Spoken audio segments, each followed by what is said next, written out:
Camera number 106 of 365 is the Cosina CSM. It looks like a manual camera, but it actually requires batteries to operate. Although having said that, there is a manual shutter speed of around about a 90th or a 100th of a second. So if the batteries should die or you don't have any batteries, then the camera can be used. Fully manual, you get to choose the shutter speeds and choose the aperture. So let's just go ahead and put some batteries in first of all. So the two batteries are two LR44 batteries, and the positive terminal is placed uppermost in the camera.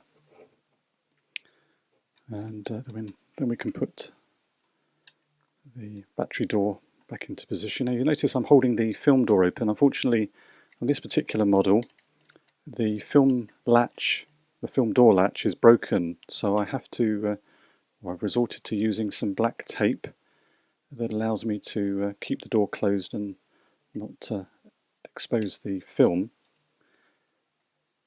So I just have to, as you can see there, rather fetching black stripe. Well, I've got the door open here. We can see into the film chamber, see the cloth shutter. And then when I put the film in, I just simply push that tape in. Sometimes I'll just, for extra precaution, I might put another strip of tape along there. Okay, so with the batteries in, we now have a light meter, and the camera now works beyond the manual 190th of a second, or whatever speed it is.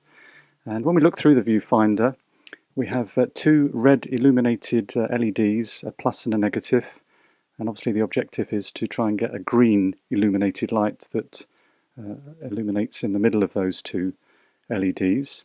So we change our shutter speed or our aperture. The lens mount is a screw thread, and then we have our self timer button, which I can never remember. I think I have to. Do I push it or? Obviously doesn't want to work on this occasion, so I'll come back to that. Oh, there we go. Yes, right. So yes, I don't think that works actually. On reflection, I've never used it, so it looks like that doesn't work. So, but if it did work, that's what it would do. On the other side, we have two ports. One is a flash. One has a. Wonder what that might be. Well, we'll come back to that in a minute. Keep you on suspense. So let's just put the lens back on. There we go.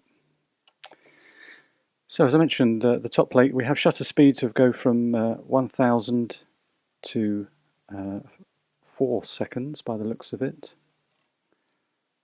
And then our film speeds are also built into the same dial. We have to use the little gnarled button. No, we don't, beg your pardon, I do apologise. We have to lift the shutter, the collar of the dial, and then we can get our shutter speeds. So what's this dial for? Again, we'll come back to that in a moment. You notice on the bottom there's no button to press. It's actually been located on the top here. That disengages the film advance so that we can then wind our film back on, back into the canister. Okay, so what is this A? And what is this little button here?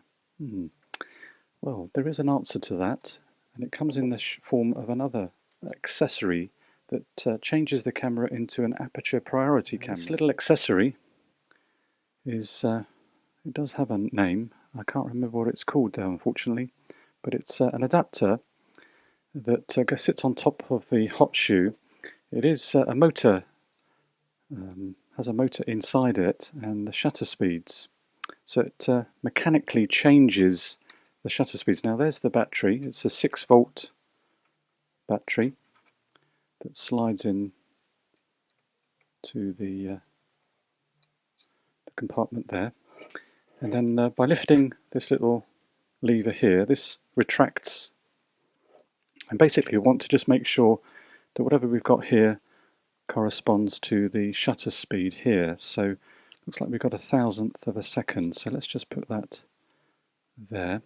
So then hopefully that little piece of metal there will go into this groove. We can just check, we can actually see it there. Hope you can see that. And then we just simply release that, and then it's now in place. And we place the cable into the A socket.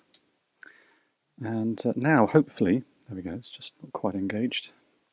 So now, hopefully, the camera will now take on the persona of an aperture priority camera. So by changing our aperture, the little mechanism hopefully will respond, there we go, by choosing the right shutter speed.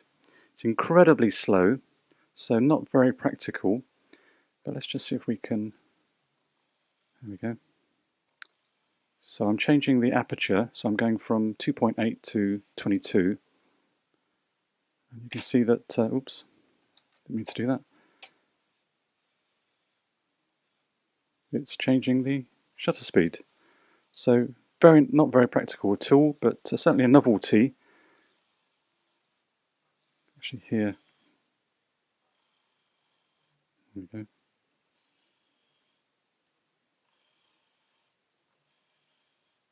And that's it. So interesting methodology there to add a feature to this otherwise manual camera, but an interesting one nonetheless.